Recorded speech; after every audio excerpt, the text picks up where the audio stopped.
आणि म्हणून मी नेहमी म्हणतो ही लढाई वाडा विरुद्ध गावगाडा आहे, ही लढाई प्रस्थापित विरुद्ध विस्थापित यांची लढाई आहे।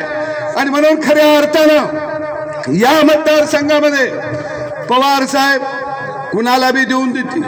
काय काय म्हणते ती साहेबांचं वय 84 आणि सभा आता 84 घेणार आहे। आता साहेबाला काय काम आहे?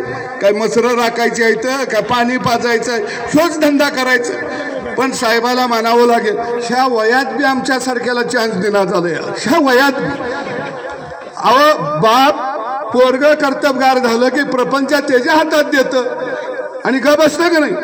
पण हे म्हातारं खडूस आहे, तिजोरीची किल्ली कमरेला लावून हिंडतया। अजित दादा किल्लीकडे बघून बघून म्हातारं झालं। अजित दादाच्या लक्षात आलं हे म्हातारं किल्ली देत कमराची काढत नाही, म्हणून दादा आता किल्लीला लोंबकाळत म्हणताय किल्ली तोडल्याशिवाय थांबणार नाही, कारण आता हे बाद झालं।